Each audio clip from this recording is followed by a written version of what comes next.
So welcome everyone to PoetryEast. My name's Maitreya Bandhu. I'm here in Bethnal Green in the East End of London. This is the main shrine room of the London Buddhist Centre.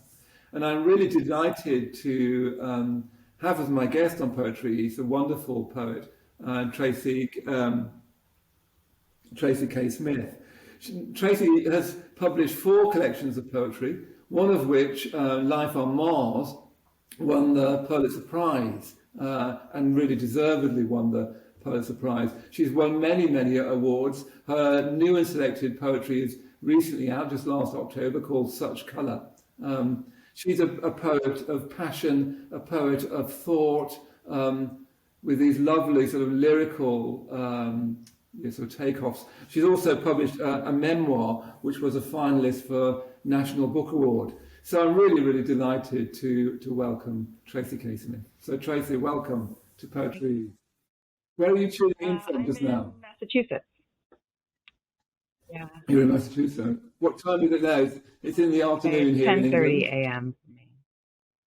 Right, yeah, good. So listen, Tracy, I've so enjoyed Such Colour, so your new and selected poetry. I thought we'd go straight into a poem, so I thought it would be lovely if you could read what sort of becomes the title poem of the collection, The Old Story. In fact, I actually was looking for it, thinking it would be called Such Colour.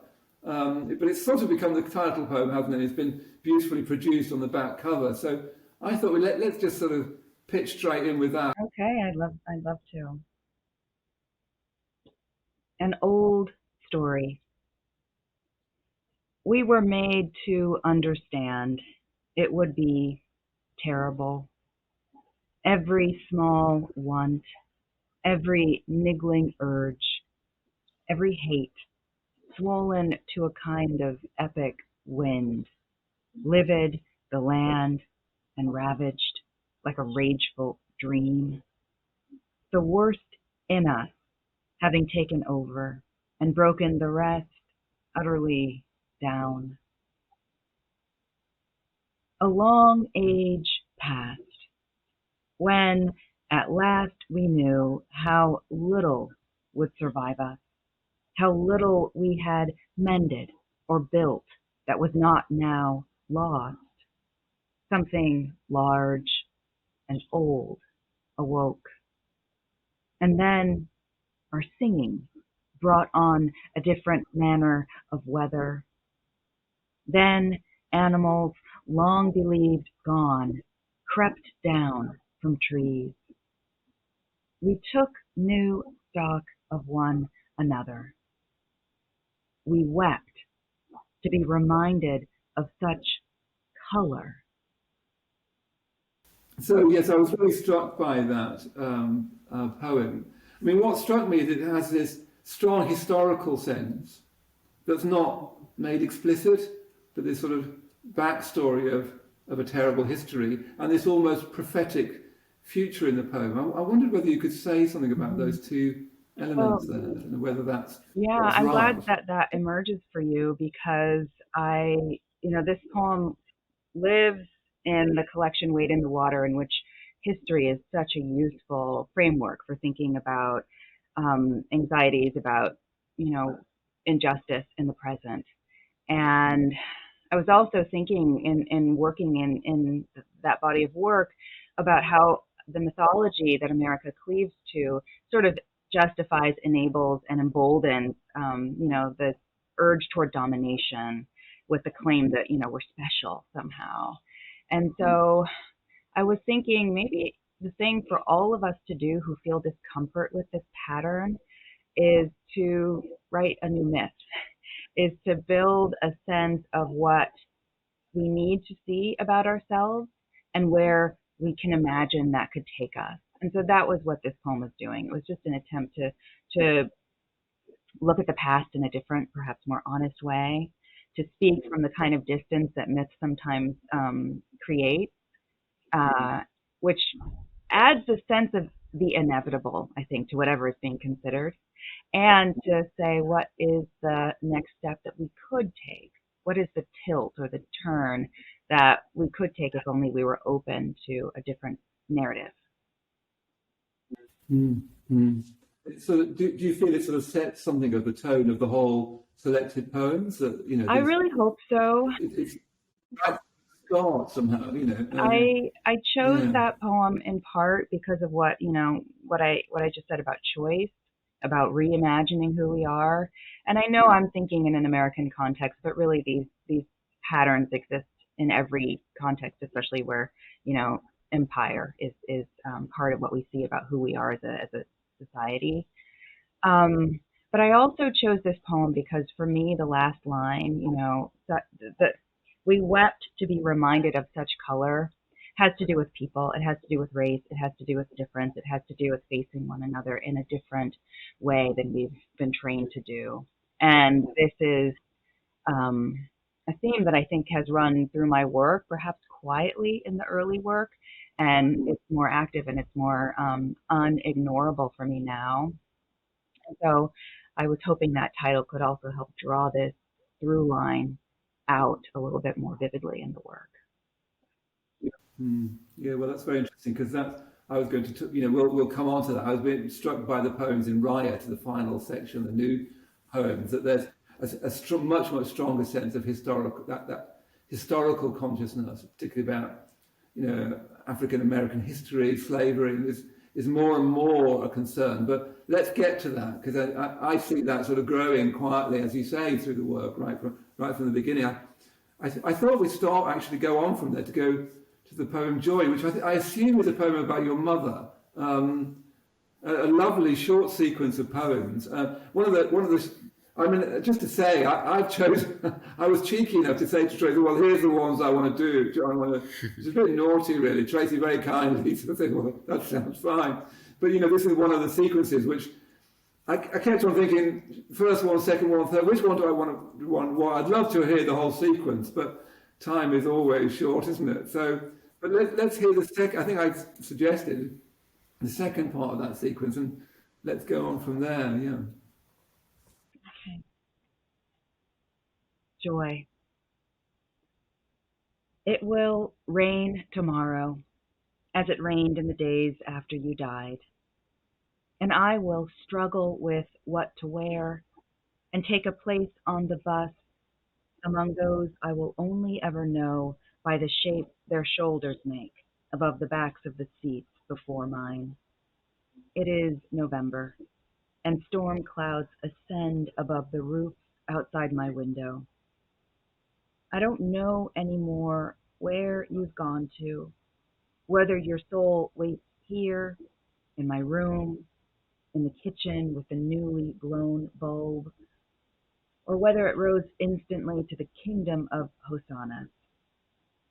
Some nights, walking up my steps in the dark, digging for the mail and my keys, I know you are far, infinitely far from us, that you watch in the way one of us might pause a moment to watch a frenzy of ants, wanting to help, to pick up the crumb and put it down close to their hill, seeing their purpose that clearly.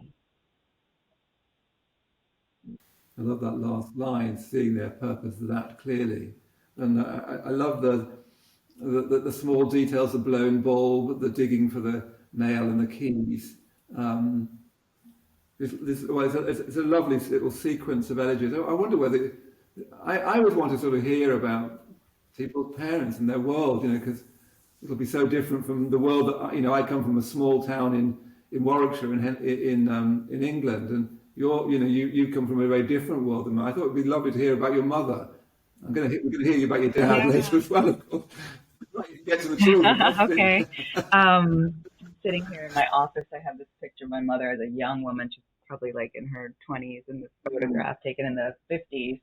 Um, she grew up in rural Alabama, about an hour from Mobile, a town called Leroy, and married my father, who was from the neighboring town, and he was in the Air Force. So their life together was, a series of migrations in a way.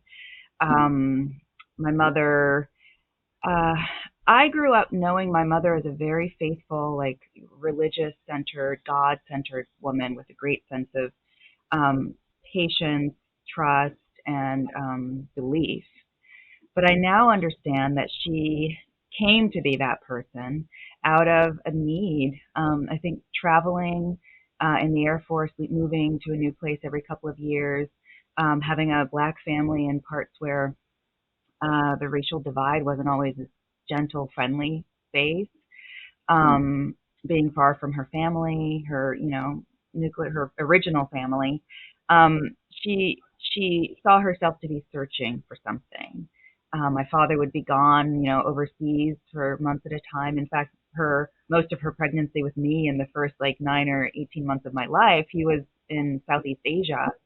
And so faith became an anchor and a source of just keeping going for her. Um, I always felt that to be a given in my life. Like, God is real, God listens to me. If I have a problem, God will help me. But I also grew into a kind of ambivalence or discomfort with the version of Christianity that my mother, and our family practiced, which felt like it had a lot to do with the way we appeared to others, and this sense of judgment, sense of propriety. But as I get older and as the world sort of frightens and confounds me, pulls me away from all of the sense of, stability that had sustained me growing up, faith is large and different for me. I hear myself looking not only for my mother in these poems, but for the sort of steadfast trust in this other realm, this other dimension that she had, and that she, as far as I understand, is now in. And this is one of those first poems that helped me to articulate that before I even knew that's what I was looking for. So imagining her in the afterlife with a kind of clarity of perspective that made, my life and my seeking and my stumbling legible to her. Now that I'm a mother, I think probably those things are always legible, but to be able to want to surrender myself to that gaze and that compassion, that was a big step to take. And writing this poem helped me to do that. Finding a metaphor of like looking at ants helped me to articulate this sense of needing to be seen, wanting to be helped. It's interesting you should mention it, because one of the themes that I see in your work is a striving for, and sometimes a struggling with faith itself. There's a background sense of faith in a lot of the poems, and the next poem I'll come to, I think, for me, felt like a little bit of a key poem. Let's hear that next poem, and then let's talk a bit more about your experience of faith and so on, because I think that comes into this poem as well as other themes. But so let's look at Bright, which is another, for me, seemed a very important poem, encapsulating a lot of the different themes that I see, at least in your work. This is one of the poems that I've given a number of readings from this, and I'm trying to kind of draw the work together from across the books and phases. This is often the poems that I start with. Yeah, that's interesting. Bright, and it opens with this epigraph. One night, as Prince Henry of Portugal lay in bed, it was revealed to him that he would render a great service to our Lord by the discovery of the said Ethiopias. Duarte Pacheco Pereira, Portuguese explorer, 1506. The catfish in the kitchen drift toward the concave horizon of the steel bowl where they sleep, drunk now, surely, on cognac, honey, green onion. And I hate the way my teeth rehearse that ceremony, how my tongue, greedy mollusk, flexes in the basin of my mouth. When the first fair ankles waded onto shore on Cape Bianco, the men balanced above them blinked back sweat. Weeks of salt fish, wine, and wind like a wife who's glimpsed her rival had unsteadied them. So they weren't sure at first that what they saw wasn't simply the mind telling them enough, or whether it was true. Lean bodies, shadows incarnate with a grace both dark and bright, as though the world were showing off, black, like sable, like the deep center of the darkest fruit, the first fig, primordial, not sin, not yet, but satisfaction, black as the space between stars, distance not fathomed, fearsome, like the restless waves they'd fought against, risked, and promised at once. At first sight of those bodies, like mine or any other, no, like mine but intact, why did those men, asway that entire day, sea-drunk on parched land, not think the Lord is grand? Why was that riddle not something they knelt to? Why, instead, did they take it as sign that their want should lead them? The riddle doesn't go away. Even as I push my fork into the belly of each sleeping fish, testing, forgive, tasting that distant dream of watery flight, I wonder if you, your language of vowels, blood that whispers back to sails atilt on some horizon, back to men like that, and I, whose work tonight will be only to offer. I wonder if you and I have not perhaps beheld one another, flash of teeth, trickle of adrenaline, elsewhere and before. Thank you. I was very, very struck by that poem when in reading through the selected. It seemed to me to bring together three of the major themes that I see in your work. The first one is sensuality.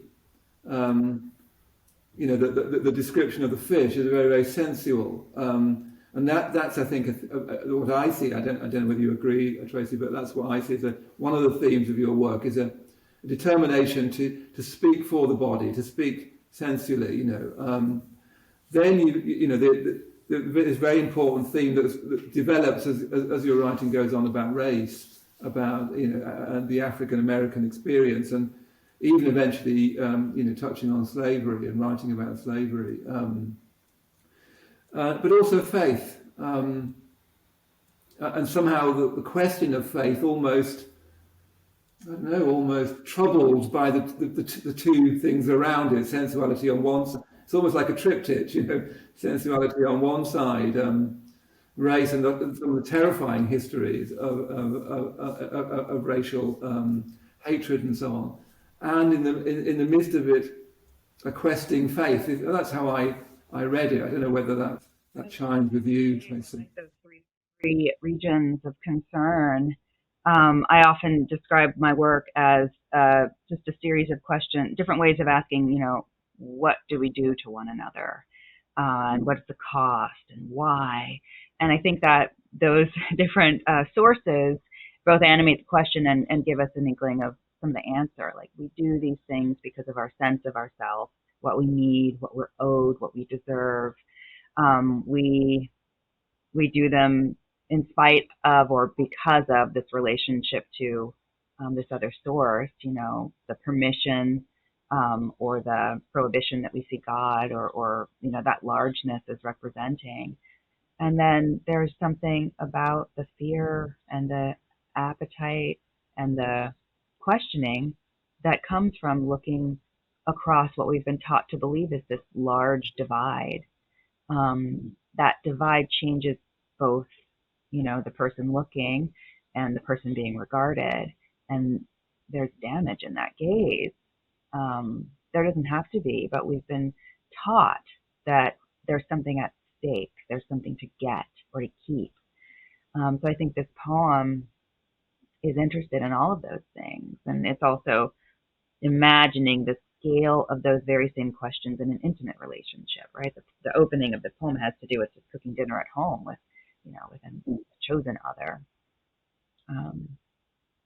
Those are terms that have taken greater and different audibility for me over the course of my writing life. I think the poems in The Body's Question are poems that also allowed me to claim this primary selfhood. You know, I am a person with feelings, with history, with memories, with loss, and with a body in the world. And that was a big declaration for me to make, I think for any poet to make. And then once those things become givens, I find myself more willing to go to those other sites, the otherness and the forces that we allow to push or pull us. Those are the spaces that really concern me now. It's such a strong poem, and it's doing so much, isn't it? I think in a very simple form.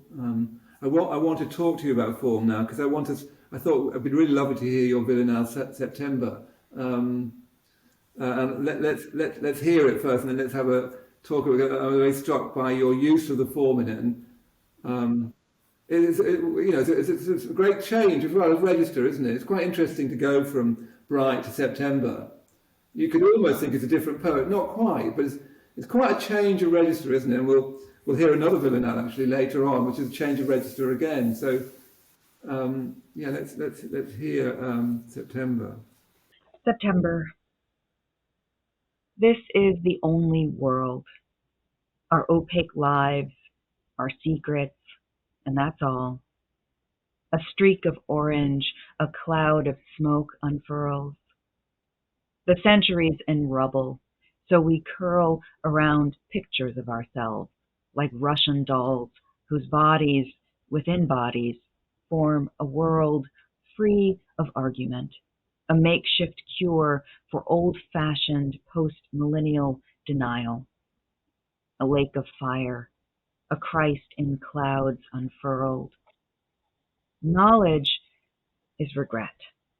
Regret is pure. But sometimes what we do with it is small. We ride the season, married to the world. I'm the same. Another hollow girl whose heart's a ripe balloon, whose demons call. I strike a match and exhale. Smoke unfurls. Our two eyes see in plurals what we understand and what will fail. They're both the only world. A streak of orange, a cloud of smoke unfurled. That's wonderful. That's really wonderful. Let's talk a bit about the villanelle form before we get to the sort of content of the what. How did you I mean, you use the form a little bit like Elizabeth Bishop does in One Art. You take your own particular liberties with it, but you also honour the form. I wonder if you could say a little bit about how it came to be this kind of villanelle. Well, Bishop's One Art was the first villanelle that I ever read, back when form felt frightening and alien to me as a writer. I love reading poems in form, and sometimes reading poems that adopt a form so beautifully that it becomes invisible at first. But I always felt that it would be a constraint that I wasn't ready to accept. By the time this poem became something I wanted to write, which means by the time I was thinking about the world as it had come to be, this is for me a September 11th poem, and it's thinking about change and loss and damage. I needed the help of a form to push me forward in material that felt slippery and unwieldy, and to corral me through it along a path that was different from my own natural thought patterns. And I now understand form is amazingly helpful in those regards because it requires you to think differently than you might normally think, even in free verse, and to make connections based on patterns that you only come to because of rhyme. The repetition also is interesting to me because it mimics that, the churn that we're in. the dailiness, the recurrence that we live with. And so it became a really exciting way of getting some traction in what otherwise felt just nebulous and heavy.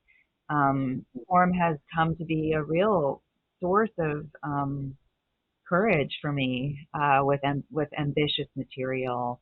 There's a cycle of elegies in Life on Mars that quietly, I think, adopt forms like a terza rima or a ghazal in thinking about grief. And I guess in some ways I want to say there's a really gentle or really forced connection between form and like this theology that lives in my work, which is cleaving toward this other source. For me, that source is God, but it's bigger than the shape God always took on in the church-going vocabulary that I had growing up. So it's like many things. And form for me is like, okay, let me go out of myself to something that I trust is real and that's a guiding but gentle force and see where I can get together with this other thing. That feels, it feels like an act of faith in a way. Yes, indeed. Yeah. But the form will help you with the poem in a way that you couldn't do yourself. And the form will also say, now's the time when you can break me.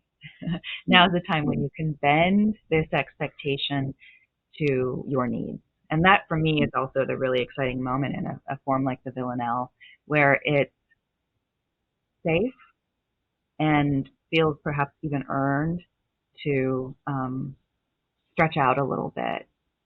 And that deviation for me as a reader oftentimes underscores something really exciting about the amplitude within the form. Mm-hmm. It's I was going to ask you about the title, September, because I wondered whether it was the September the 11th poem. And it's interesting, isn't it, that quite often poets take up, I mean, a villanelle form is famously difficult form.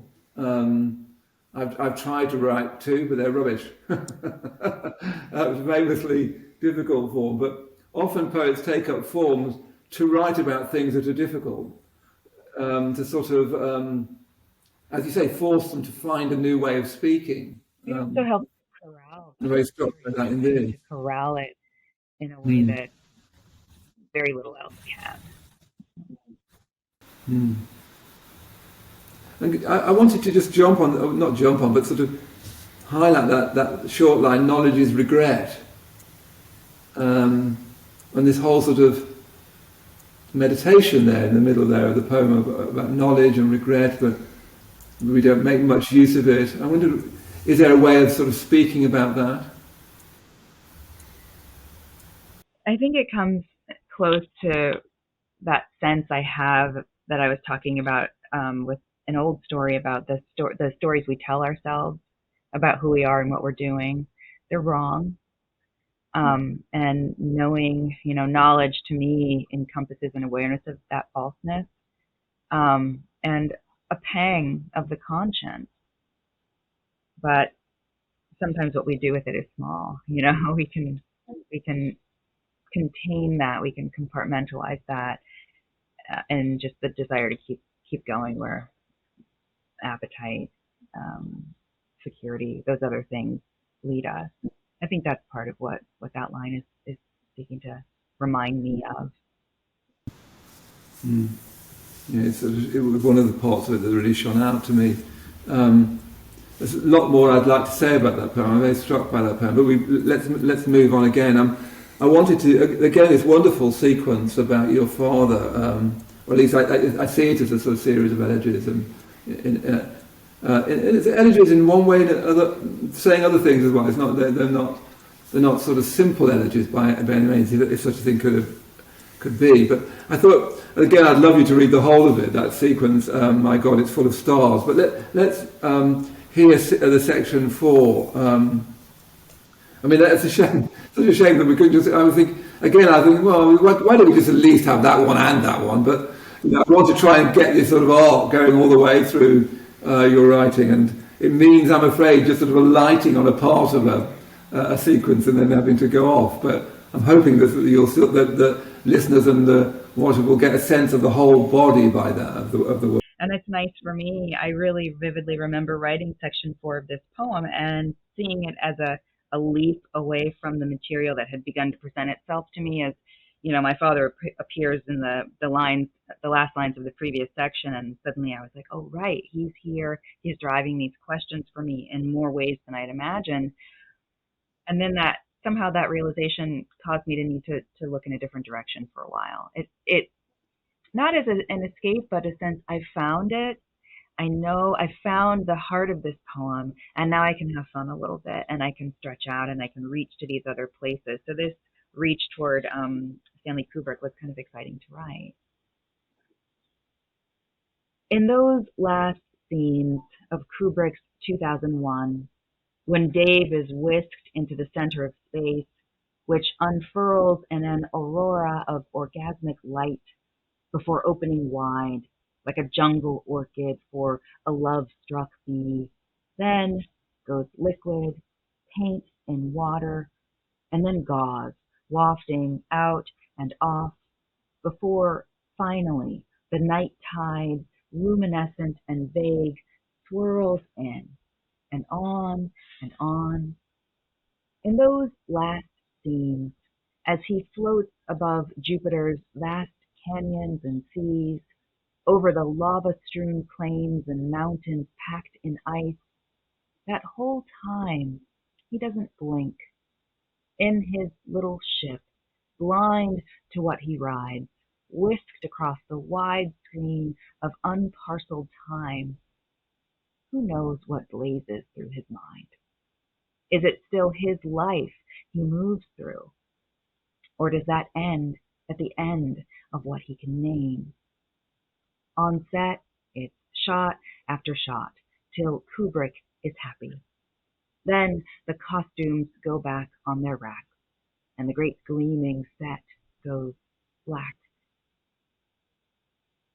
Reading this, I can see the unconscious leap that my mind took from getting to my father in a moment in his life when I wasn't even born to this scene in Kubrick where the character goes off into the real and this powerful visualization of a black hole. My father was always so fascinated by space, by the universe, by the cosmos, and I like to imagine that upon leaving, his bodily form, he got a tour. He got to zoom through and see all the things that Star Trek had kind of given us an imaginary view of. I remember after he passed away, there was an envelope of all the necessary credit card numbers and phone numbers and things that we would need that he had left in his closet. And he said, kids, you will need this after I've taken the great flight. And to see that formulation in his handwriting that I'm going off, I think that's what's in this section of the poem. Even though as I was writing it, I was really looking at that scene over and over again from 2001. I mean, your father worked for the Hubble on the Hubble telescope, didn't he? So again, there's this, and you're mentioning him. He was in the Air Force, wasn't he? And wasn't the Air Force segregated when your father? He joined in the early 50s. It seems unbelievable, doesn't it? Yeah. How did he? I'd like to meet your father a bit. He sounds a wonderful man, and both your parents do actually. But I'd be interested to hear a bit more about your father. I feel very lucky to have the parents that I had. My dad was. He had this really large, inquisitive, and also very orderly mind. So he had all these fascinations with the natural world, with space, and planting in the garden, even building things with wood. I see as extensions of that. And he was an engineer, so there was this way that this information was kept track of in his head better than it is for someone like me. And he didn't talk a lot. Like, he came from the generation of people that didn't foreground the painful experiences, but there were moments when the advice and the cautions that my parents gave me led me right back to an understanding that they had lived through Jim Crow and that they, they had experienced life before the civil rights movement, and my mother had participated in that movement, and so it got to be clear pretty quickly that there was heavy stuff in the silent spaces in our family. As a kid, that frightened me. When I was older, when I was in my early 30s, I did this like oral history interview with my father, and I was asking him about the different moments in his life, and I asked him about his experience of racism, which he hadn't really talked about a whole lot. And the story he told me was on the honeymoon that he and my mother took after they got married. He had called ahead and made reservations at this hotel for them, and all of these things. And then they arrived to the hotel, and were told, "Oh no, we don't welcome Negroes into this place." And I just felt the knot welling up in my throat of anger and fear. And I said, "Well, what did you do? Like, didn't that make you angry?" And he said, "Well, it was my honeymoon, and so we went and we found a place where we could enjoy our honeymoon." And that, that story, that narrative, and the strategy um, says a lot about, my dad. This is a confrontation that he remembers. It's completely transparent and clear, but it also didn't overshadow these other sources of self and possibility that were real and important for him and important to him. And I feel lucky, I came to be a student of African American studies when I was an undergrad and learned from an academic perspective about a lot of the things that my parents didn't really talk about that much. And I grew angry. There was a period of anger and rebellion that came out of that, that I think is inevitable for a lot of people. I feel fortunate that I grew up with somebody for whom this knowledge was embodied and shareable, but who hadn't been broken or by it in some way, who felt joy in life, who felt willing to give people a chance, who felt proud and confident of who he was, and who felt that there was a way forward, even in spite of all the ugliness in the world, at close range. I don't think it was a way of evading the truth, but I think finding the clear path forward that I think a lot of people of my parents' generation also found. It's striking because later on in the collection, there's just a little view of your father again, sort of alluding backwards and saying it hasn't changed that much. We'll come on to that poem, later on. Let's go to that ghazal that you wrote. Again, another sequence. I think these two sequences are very, very important sequences for you. They feel very weighted at the centre of the collection. The speed of belief. You can even see the dedication kind of is made to match the dedication for my mother and Joy. I felt like these were terrible poems to have to write, but they also called to one another, and I wanted that to be part of the document of these books. What does the storm set free? Spirits stripped of flesh on their slow walk. The poor in cities learn, when there is no place to lie down, walk. At night, the streets are minefields. Only sirens drown out the cries. If you're being followed, hang on to yourself and run. No, walk. I wandered through evenings of lit windows, laughter inside walls. The soul steps amid street lamps, errant stars. Nothing else below walked. When we believed in the underworld, we buried fortunes for our dead. Low country of dogs and servants, or ghosts in gold-stitched robes walk. Old loves turn up in dreams, still livid at every slight. Show them out. This bed is full. Our limbs tangle in sleep, but our shadows walk. Perhaps one day it will be enough to live a few seasons and return to ash. No children to carry our names, no grief. Life will be a brief, hollow walk. My father won't lie still, though his legs are buried in trousers and socks. But where does all he knew and all he must now know walk? I mean, such a strong poem. A beautiful poem for your father, but also, I don't know, the streets are minefields, and if you're being followed, I don't know whether you mean, but I'm thinking that there's somehow there are references to sort of racial hatred and also the dangers that everybody faces. But I'm struck again by the form you using the ghazal. Even the rhyme word, you've sort of quietened it right down, so we have an O sound going all the way down before walk.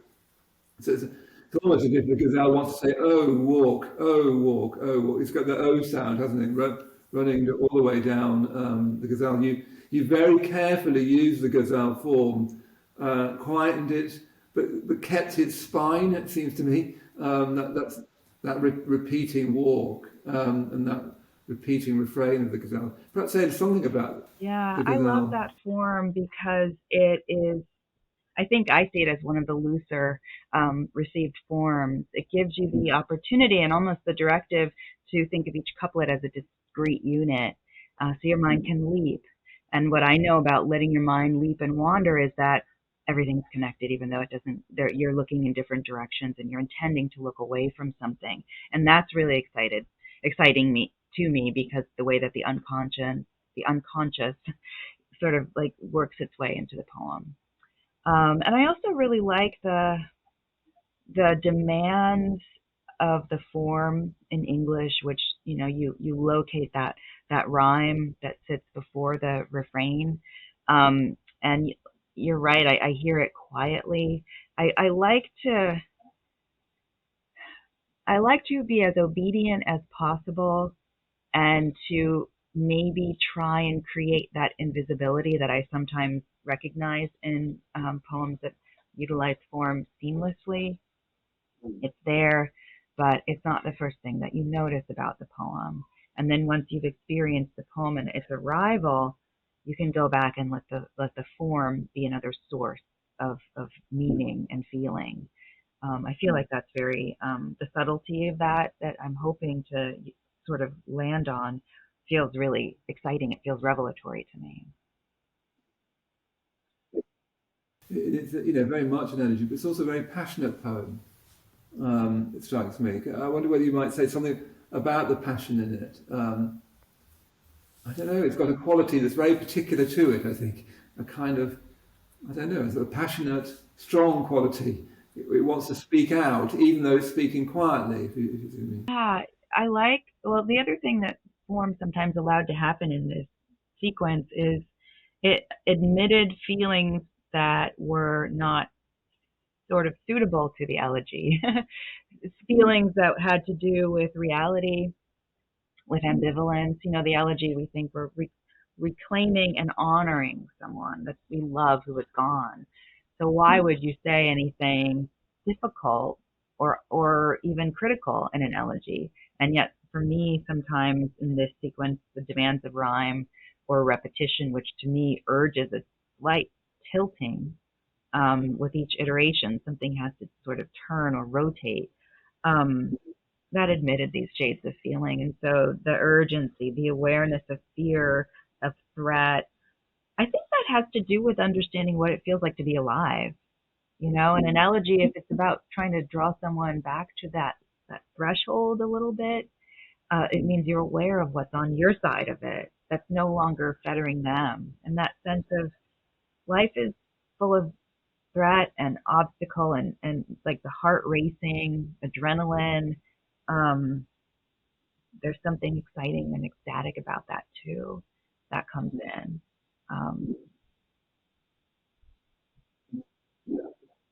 That's great. Thank you. Let's go on to another villanelle, actually, your poem, Solstice, which is a very strong political poem, it seems to me, obviously. But let's hear it again, let's hear it, and then perhaps let's talk a bit about that poem, Solstice. Solstice. They're gassing geese outside of JFK. Tehran will likely fill up soon with blood. The Times is getting smaller day by day. We've learned to back away from all we say and, more or less, agree with what we should. Whole flocks are being gassed near JFK. So much of what we're asked is to obey, a reflex we'd abandon if we could. The Times reported 19 dead today. They're going to make the opposition pay. If you're sympathetic, knock on wood. The geese were terrorizing JFK. Remember how they taught you once to pray? Eyes closed, on your knees, to any god. Sometimes small minds seem to take the day. Election fraud, a migratory plague, less and less surprises us as odd. We dislike what they did at JFK. Our time is brief. We dwindle by the day.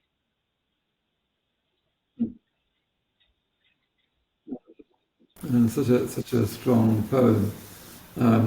Sometimes small minds seem to take the day. I don't know. There's so much you could say about that, but what is there? Say something about it. The form felt really appropriate to me for this one because there were these three things, these three headlines, or events that were running through my head at the time that I was writing this book. And so, there was a period, I'm pretty sure it was 2009, where, geese were getting caught in airline. They always do. They get caught in airline engines and cause planes to have to land, or they could cause accidents. And so JFK at some point decided that they should euthanize geese in order to prevent this from happening. And that was around the same time as a contested election was happening in Iran. And also the smallest, most private thing, but that also felt symbolic somehow of the time that we live in. Every few years, the print publications that we read get a little bit smaller in size, I think to cut costs or something like that. So the New York Times had shrunken just a little, like a half an inch or even less than that. And somehow these things in my mind were telling me, these are, like signs of the times. These things are telling me we're entering a new cycle. I'm afraid what is coming for us. And the villanelle helped me to sort of anchor those things and listen differently to them, get the fear out of the way and find something that felt a little bit closer to insight. They seem to have this sort of prophetic quality, in a way like going back to an old story, that first poem we heard. They seem to want to have this sort of, that poem I thought was like a prophetic quality up to now, There's a place in my imagination that's really interested in that. And I think it's the space that is interested in, the Bible, that's interested in mythology and the authority of these texts. The way they speak to us of our time and of time, human time and God time and earth time. And so there's a part of me that turns toward that. I don't know what it is. It's not a pitch. It's an authoritative distance when I'm afraid. It's the same thing that makes a person pray. For me going to that other, zooming out and trying to imagine, almost like to go back to the first poem that I read today, trying to imagine the ants on the pavement and understand them. That sort of zooming out is a form of consolation that poetry offers me. And it allows me to get out of my Tracy fright and grief-stricken imagination and vocabulary and tap into something that I do believe is present and that speaks at an even tone, regardless of what it is saying or foretelling. Very, very striking. Very striking. I want to move on to this, and again, a sort of wonderful sequence. The greatest personal privation. I mean, it's almost too painful to imagine this sequence. And yeah, it struck me as very, very important. Again, a shame that we can't hear the whole sequence. I think, I don't know, it's one of the first times that I see you writing directly about slavery. And what, obviously is such an important subject to write about. And I can imagine, I can't know, but I can imagine how tricky, how difficult that must feel, how unsurmountable that must feel. But let's hear that first section, and I'd be very, very interested to hear your thoughts about that. I'll tell you a little bit about the source material here. The poem opens with an epigraph that is taken from the correspondence of Mary Jones, who was the wife of Charles Colcock Jones, who was a Presbyterian minister in in the Sea Island area of the United States. And he was a slaveholder. He was conflicted for a time, thinking, well, if I'm thinking about God, preaching the word of Christ, how can I do this to other people? But as many slaveholders did, he came up with a sort of contorted logic that allowed him to believe that these two things were compatible with one another and serving a single purpose. And there's a moment when his wife is writing a letter to a cousin. She's off somewhere convalescing from an illness. And she said, "The greatest personal privation I have had to endure has been the want of either Patience or Phoebe. Tell them I am never, if life is spared us, to be without both of them again." Patience and Phoebe are two women that they held, enslaved to them. And this letter sits at one point in her family's life. And there's a series of letters that go back and forth among family members years later when members of this same, nuclear family, Patience, Phoebe, Jane, others, were causing the family problems and setting a bad example for the other people that were enslaved to them. And so they were writing letters trying to figure out what to do with them. Should they sell them? Should they punish them? Ultimately, I believe they sold them, separated this family. And so this sense, I am never, if life is to be spared us to be without both of them again, it turns, but it also to me reveals itself to be this awful cage, like just a self-serving cage. And what a threat to Phoebe and Patience to be told that, even as, Jones saw it as something other than that. So this poem uses language from that correspondence, and it's an erasure that allowed me to imagine I could tap into the perspective of Patience and Phoebe and members of that family whose voices are not documented, right? Their names and value are well documented, but other parts of their story is blank. The greatest personal privation. It is a painful and harassing business belonging to her. We have had trouble enough, have no comfort or confidence in them, and they appear unhappy themselves, no doubt from the trouble they have occasioned. They could dispose of the whole family without consulting us. Father, mother, every good cook, washer, and seamstress, subject to sale. I believe good shall be glad, if we may have hope of the loss of trouble. I remain in glad conscience, at peace with God and the world. I have prayed for those people many, many, very many times. I was particularly struck by the end, how I prayed for those people, again, this sort of the bulwark of faith against, the very idea that one's family could be sold off, you can't sort of approach that. And I felt that you found a voice here I don't know, I sort of slightly hear your mother in it as well, you know, her own sort of faith. And that there is this just perspective that understands and is aligned with our sense of grievance, and it gives them the capacity in a moment to even have the mental dexterity to say, God help them. That's the hugeness of I think Black experience, Black existence, to have that capacity to want not only to be delivered yourself, but to imagine that all mankind deserves to be delivered as well if they would just let themselves be. That is huge. And I don't think that's something that this nation has allowed itself to understand. The aim of actual freedom and liberation is for a people, Black people, and for all people, even the people who are, committing crimes against God, really, by the kinds of injustice that they perpetuate. I think that's a really large moral canvas. Um, let's continue with another poem, which is to me sort of rhymes with this poem. I will tell you the truth about this. I will tell you all about it.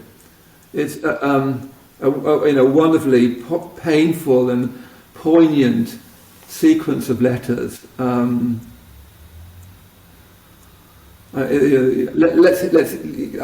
rather you talk about it than me, but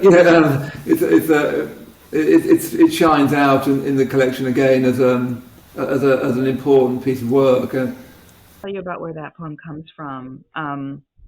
Years ago, it was for the 150th anniversary of the beginning of the Civil War. A number of poets were invited by the Smithsonian National Portrait Gallery to write Civil War poems to accompany an exhibition of Civil War photographs.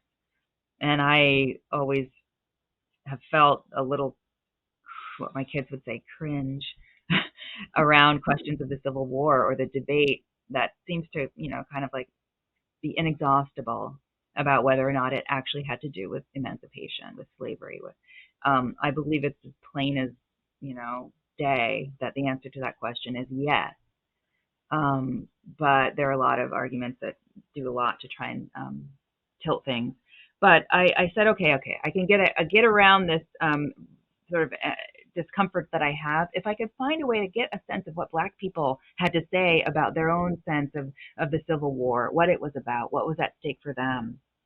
And so I found two books that were incredibly useful to me. And one of them was called Families and Freedom, a documentary history of African American kinship in the Civil War era, edited by Ira Berlin and Leslie Rowland. And the other is called Voices of Emancipation, Understanding Slavery, the Civil War, and Reconstruction through the U.S. Pension Bureau Files, edited by Elizabeth Ragosin and Donald Schaefer.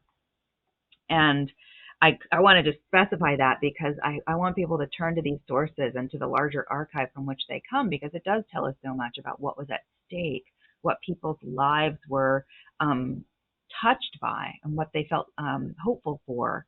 And at first I thought I would read these books and then write a poem that was the result of me having metabolized all of this information. And then I started listening, and these voices rushed at me as though they were still speaking. And everything that was at stake for them then continues to be at stake for them now. And I just was bowled over by them. And I said, there's nothing I can add to this poem. I'm going to just curate an assemblage of people and invite other people to listen with me. And one of the things that I learned that I had no idea of, but that makes perfect sense from the Pension Bureau perspective, is that Black soldiers who were U.S. veterans were denied pensions, many of them, because they didn't have birth certificates. If you're born into slavery, you don't get one of those. They didn't have marriage licenses. Many of the marriages that were chosen by people after emancipation, or not even after emancipation, but just in leaving plantations, escaping, were not considered valid because they didn't have certificates. And so people were sent on this paper chase trying to get documents that didn't exist. And so the government never paid up. for so many people. That felt like part of our history that we need to remember. Perhaps we go into the poem and then take it from there. Oh yeah, where on that? I thought section 1. So the title of this poem is "I Will Tell You the Truth About This." I will tell you all about it. And this letter is written from Carlisle, Pennsylvania, November 21st, 1864. Mr. Abraham Lincoln, I want to know, sir, if you please, whether I can have my son released from the army. He is all the support I have now. His father is dead, and his brother, that was all the help I had. He has been wounded twice. He has not had nothing to send me yet. Now I am old, and my head is blossoming for the grave. And if you do, I hope the Lord will bless you and me. They say that you will sympathize with the poor. He belonged to the 8th Regiment Colored Troops. He is a sergeant. Mart Welcome is his name.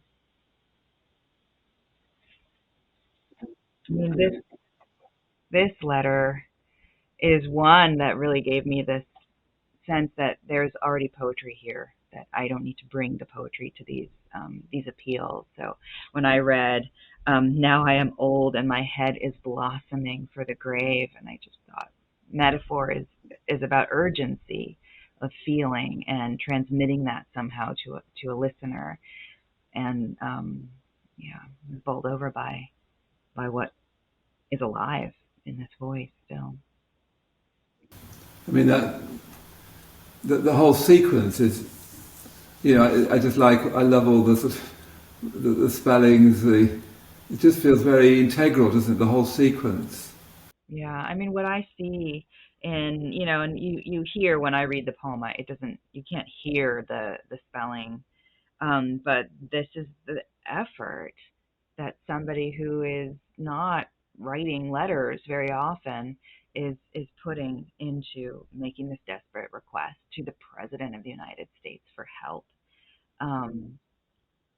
So much rides on, the missing O in the word no, and the time and the need that sets, each of these statements into motion. They so much speak for themselves, don't they, this sequence? The horrors of war, the terrors of slavery, the poverty. I don't know. It's like a very strong history poem. It strikes me. I don't know whether that's how you were imagining it, really. Oh, definitely. I mean, this poem taught me so much about what these, firsthand documents can do to expand our understanding of what history is made up of. I don't know how I got out of grad school without knowing that, but spending time with these voices really changed my understanding of the Civil War and a lot else. And there's a moment in another passage where somebody says, I am willing to sacrifice my son to the cause of freedom and humanity. And I realized we use those terms as if they're abstract concepts. But for somebody who is enslaved, freedom is a literal thing. Humanity, being able to claim and trust that other people accept that you possess humanity, that is a literal hurdle. It's like the far shore. And that was just really powerful. And to understand, too, that how far are we from this very same set of needs and urgencies. Black Lives Matter. The statement is simple and is sort of just like half-hearted as that. Black Lives Matter is something that causes, ire. And so, yeah, freedom and humanity, those are still the goals. I mean, it's striking talking about Black Lives Matter, because I felt there's this change of tone when we get to this last section. There's more of a kind of anger. I don't quite know whether I want to call it that, but more of that. I'm very struck by the title. I can't help wondering whether it was, influenced by the killing of George Floyd. That whole, that whole time. Is that where Riot came from in your mind? Well, the time is what made me need to write this poem. We know that Black lives have been stolen historically every day in this country. So George Floyd being murdered by a police officer wasn't a new occurrence, but it landed during a moment when people were paying a different kind of attention. People who don't usually keep track were paying attention and began to feel invested. I wrote that poem because of the public trauma that I believe myself to be implicated in, and because of the private trauma that arose for me in my liberal, environment when I wanted to start talking about race and what we can do to make spaces safer for the most vulnerable. That was, like a pin in a grenade being pulled out, and I felt a great deal of attack in spaces that I had always imagined were safe for me. So the poem Riot emerges out of the, sort of like collision of public conscience and private need. And the title comes from Gwendolyn Brooks, who has a poem called Riot, and who is a voice that walks through these poems, I think. These are poems that for me emerge from thought process, but also a process of meditation and what feels like meditative dialogue. And so it's a literal thing when I say Brooks walks through these poems. I think Brooks and others, and people who aren't writers but who I claim as ancestors, also engaged with the process of dialogue that led to this section of the book. Mm-hmm. I thought we'd start with Be on a Sill, which really struck me. It's a short, and well, I don't want to say anything about it because I want let's hear the poem, and I try and get you to say something more about it. Although it's one of those short, condensed lyrics that sort of says, it's very much a standalone poem, isn't it? It's just saying what it is. But let's hear it, Tracy. And Sure. So this is called Bee on a Sill, Bee, on a sill. Submits to its own weight, the bulb of itself too full, too weak or too wise to lift and go. And something blunt in me remembers the old charade about putting a thing out of its misery. For it, for me, sleep be deep and easy, hive, heave, give, grieve, then rise when you're ready from your soul's hard floor to sweet work or some war. I mean, is there anything you can say more on that? I mean, it is one of those sort of condensed lyrics, isn't it? That just wants to be left. Yeah, I mean, I'll say it arose out of we use the word self-care so much now, but I think this poem is an act of self-care, finding a way to conceive of myself in pain and minister to that self by way of the metaphor that this poem allows. It's one of those poems that sort of could keep meaning, couldn't it? That's what you're always hoping for in poems, that you're using language to sort of get beyond the confines of language, to try and echo out beyond the simple saying. That's what I've come to understand, that the poetic tradition that I claim inheritance from is it lives in language.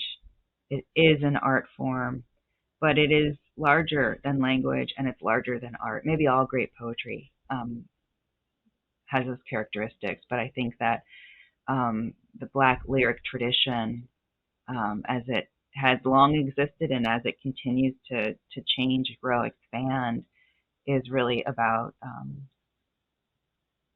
something bigger than art, about freedom, about humanity, those things that are real. Indeed.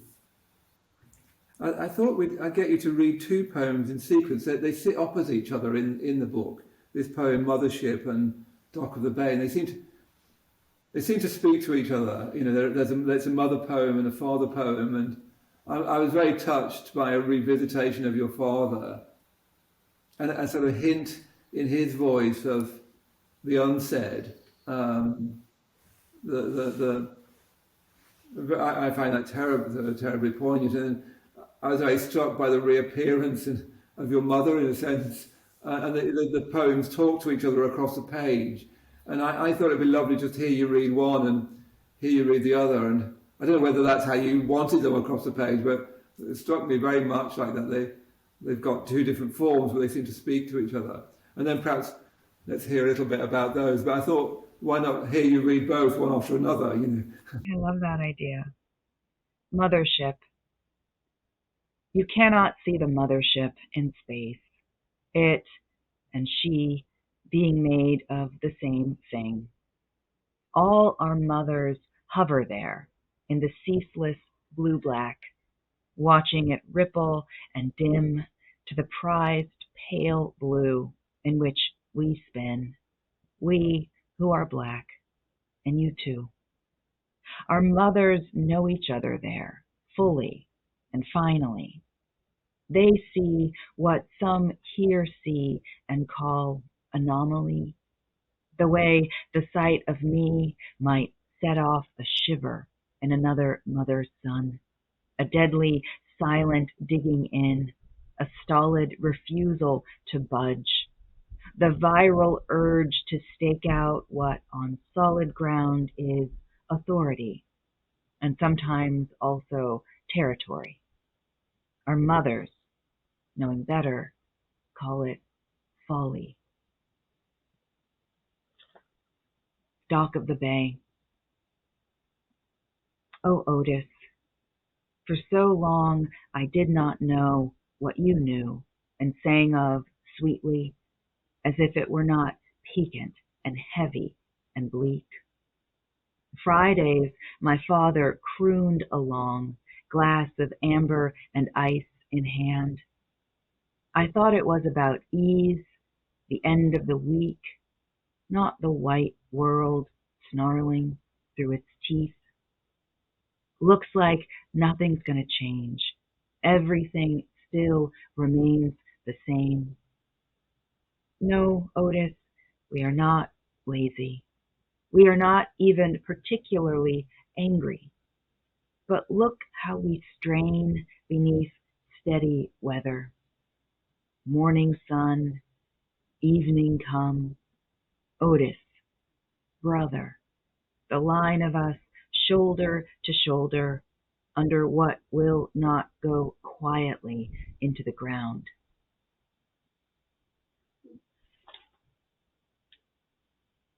Oh, yeah. I mean, the summer of 2020 was this really heavy moment. There was a little feeling of possibility, and I felt that these poems were just coming, sort of, sometimes more than one at a time. And these are two that felt that way. Mothership began because I was thinking about a friend who had lost her mother, and then my thoughts kind of leapt to this place, oh, well, now her mother and my mother know each other. And then that thought grew to say, who else knows who else, mothers that would not have had anything to do with one another now understand. And so that was an inviting space to move around in. And then Dock of the Bay, I feel like it's really transparent.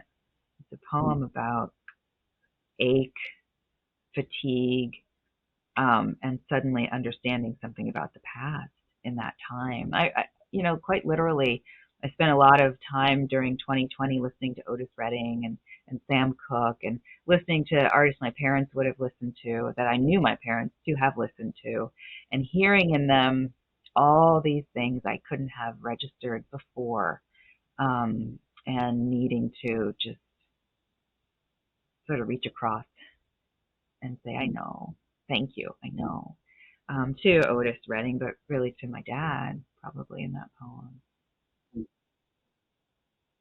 I mean, I don't. We need to sort of start to come to the end, and I want to read. I want you to read one more poem before we finish. I'd like you to read many more, but you've got a life to live. You've got children. Yeah. It's interesting talking to you across time and space like this, Tracy, because here I am in the main shrine room of the London Buddhist Centre, and you have your faith, and I've got my faith, and they're very different kinds of faith. But I wonder whether I don't know what you think of this, but I wonder whether your faith is one of the ways in which you have been able to face these questions and put them together and have a mothership that has all mothers in it, perhaps, and perhaps eventually a fathership that's next to it, and that your vision seems to be wanting to include, but not wanting to escape and pretend and continue in kind of ignorance about history and reality. But your faith seems to, and I feel that the religious sense, if I call it that, a kind of religious sense, a sense that there must be more than this, a sense that identity, male, woman, black, white, countries, that can't be the sum of us, and that can't be. And I wonder whether it's that faith that can give one some hope in difficult times for, I don't know what, but some kind of hope. I don't know whether I'm just burbling or whether that rings any bells for you across time. Yeah, faith has become more important to me, honestly, since becoming a parent, which I think marks the moment when I began to realize I have to stay alive and I have to create and protect. And I need help doing those things. But poetry has also allowed me, and what I think of as like the theological register of my poems, has allowed me to understand what I believe. And it's a shifting field, but I've come to feel that language is a really great site for thinking about being, thinking about the conundrum of existence and what we're here to learn. A poem must teach you something in order to succeed. It must contain some form of revelation. Something must stand revealed that was, hidden or absent before. And for me, that growing insight, I think, has to do with the immense requirement that we love one another, and the equally immense reality that that is very hard to do. And it means giving something away, caring about something that we've been trained not to recognize. And that's a question I'm satisfied to come at every day from another perspective, with another image that can help me get a little bit more traction in what is this thing we're here to learn, and what can it change today? That feels like a conversation poems are helping me to have. And neither that, as you say, that surely we're here to love one another. Easily said, so difficult to do, and yet what else is there to do, really?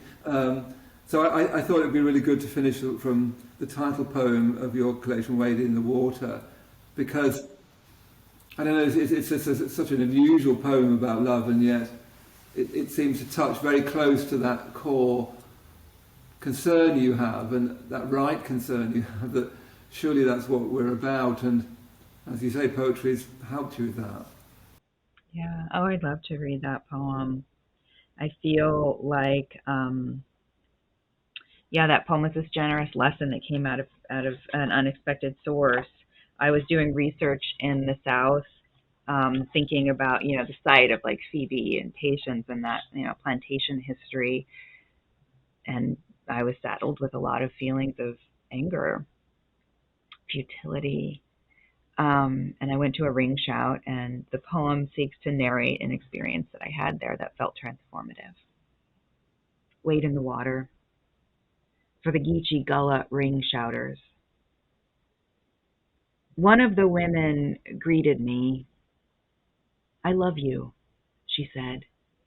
She didn't know me, but I believed her, and a terrible new ache rolled over in my chest, like in a room where the drapes have been swept back. "I love you. I love you," as she continued down the hall, past other strangers, each feeling pierced suddenly by pillars of heavy light. "I love you," throughout the performance, in every hand clap, every stomp. "I love you" in the rusted iron chains someone was made to drag, until love let them be unclasped and left empty in the center of the ring. "I love you" in the water where they pretended to wade, singing that old blood-deep song that dragged us to those banks and cast us in. "I love you," the angles of it scraping at each throat, shouldering past the swirling dust motes in those beams of light that whatever we now knew we could let ourselves feel knew to climb. Oh, woods, oh, dogs, oh, tree, oh, gun, oh, girl, run. Oh, miraculous many gone. Oh, Lord. Oh, Lord. Oh, Lord. Is this love the trouble you promised? Well, that's a really wonderful place to finish, Tracy. Is this love the trouble you promised? What a wonderful place to finish. Thank you very, very much indeed for being our guest on PoetryEast. It's been a real honour to meet you, and I just wish we could have heard all of those sequences. I was sorry that we're picking one bit. It just seems so gross. I would have liked, to get another cup of tea and listen to the sequences. So thank you very much for coming. Thank you. Thank you very much. Thank you. Take care. Yeah, so what do I ask you to do? Oh yes, sign up for the mailing list. So at the bottom of this email, this email is a YouTube film. There'll be a little link that you can sign up for the mailing list for PoetryEast. One of our next guests, at least, is Colm Tóibín, the Irish novelist. And then we've got Sir Christopher LeBrun, an abstract painter, because I also want to talk about the poetry of paint as well as the poetry of plays and novels and, of course, poems. So I hope you'll join us again on PoetryEast. Thank you very much.